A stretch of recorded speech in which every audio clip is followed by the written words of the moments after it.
Do you want to experience maximum success when it comes to trout trolling? If you do, integrate trolling flies into your arsenal. Go on over to fishhuntshoot.com and pick up one of Kel Kellogg's Signature Series trolling fly kits today, and you'll be yelling "Fish on" tomorrow. Fish on the line. Fish on the line. Oh yeah, on the deep line. Fish on the line. And I got my other rod in, so that's good. Ooh, this is a horse. This is a nice fish. Oh boy. Oh boy. Oh, I'm gaining nothing on this fish. I'm into the last color of lead now. He hit like a ton of bricks. We'll see if he's as big as he feels. Just real gentle here. Pedaling kind of quartering into a wind and pedaling to keep the fish under control. Oh man. Head shaking there. Oh, he's pulling drag. Woo, buddy. Oh boy. That's what you come to Lake Davis for, guys.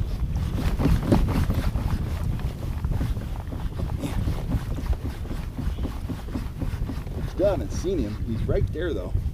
Get a flash once in a while.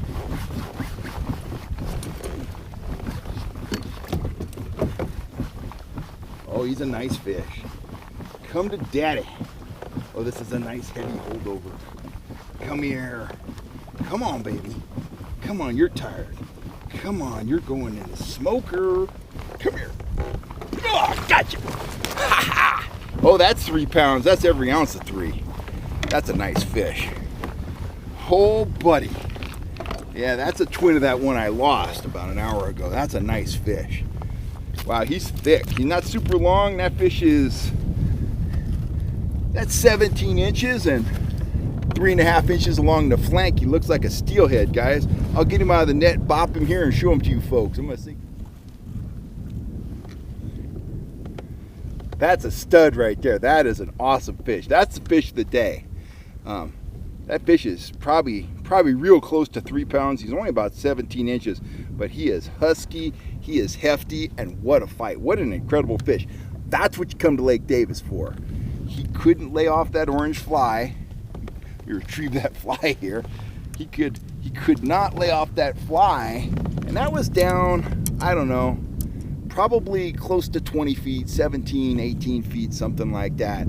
I was kind of quartering into the wind, 1.6 miles an hour, and that guy just came along and he hit like a ton of bricks.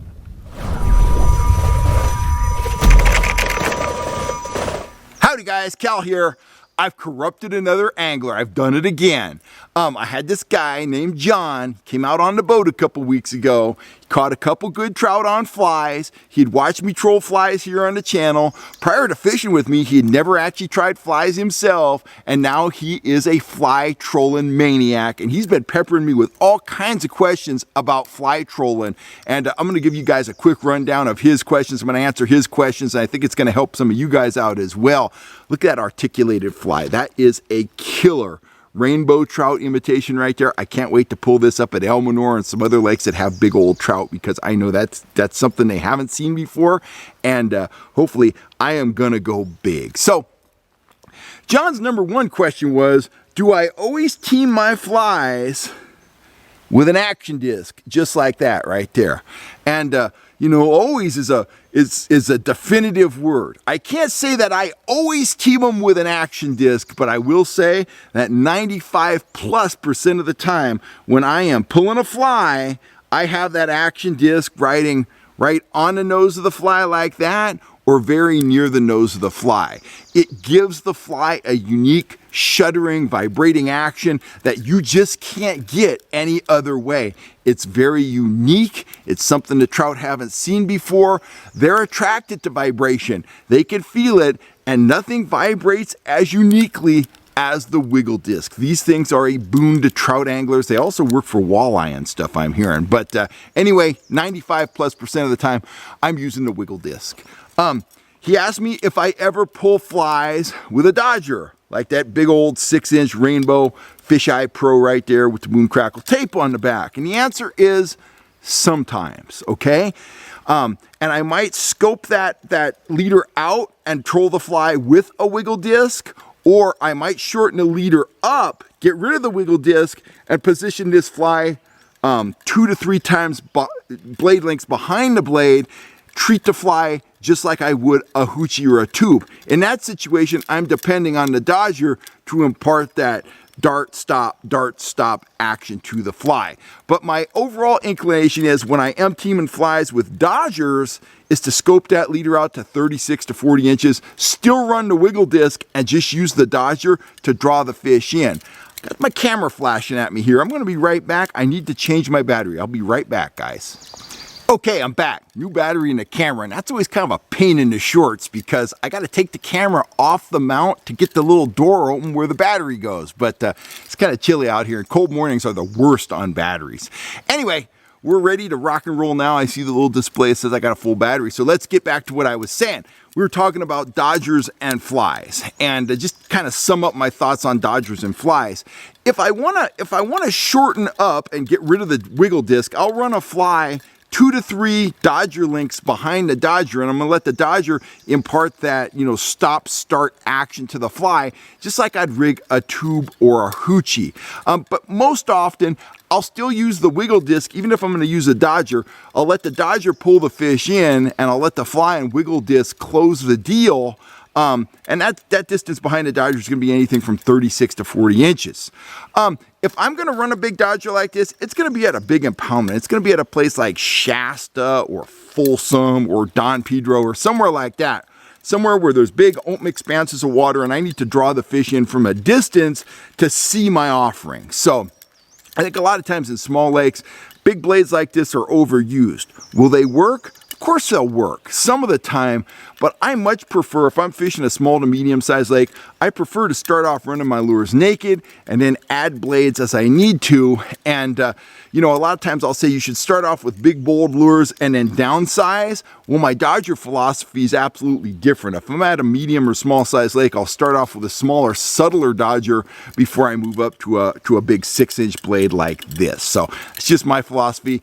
Your mileage may vary. Now, final thing about, I lost my wiggle disc. Final thing about rigging flies is the fact that sometimes, rarely, but sometimes I will take the wiggle disc off altogether and I will just run the fly very subtly straight through the water.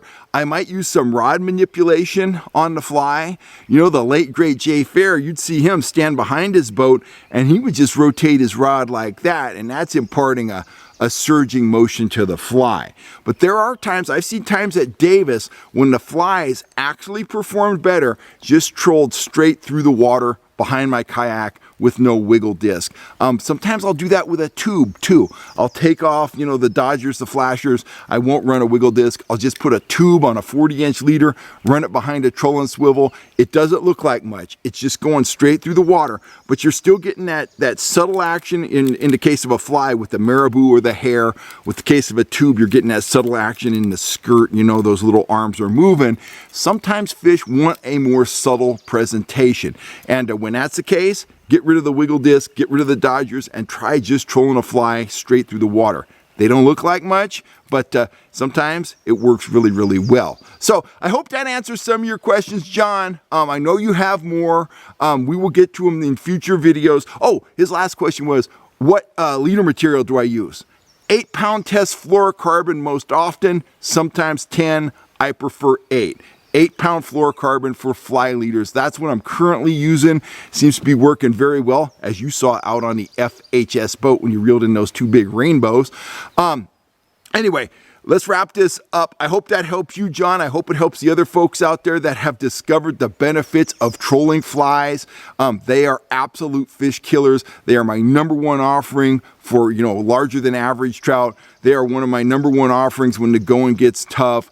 Very often, if you see me out fishing, I'm going to have a fly on at least one rod because they just produce. They produce like nothing else I've ever fished for trout. And I fish just about everything you can fish for trout. So they are just a dynamite offering. I'm Cal Kellogg. I'm signing off for now. If you want some trolling flies, go on over to my site, fishhuntshoot.com. We got several different selections of flies there. We've got articulated broken back flies like this. We've got my standard flies. We've got small flies, big flies, whatever. You know where to go. We've got spoons, rods, and plastics and all kinds of stuff. Anyway, fishhuntshoot.com.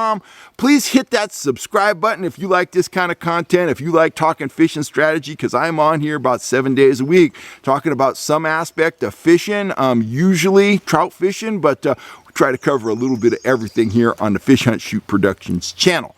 You stay safe. I'm signing off. My name's Cal Kellogg, and I will catch you next time right here on YouTube, guys. Thanks for all the support.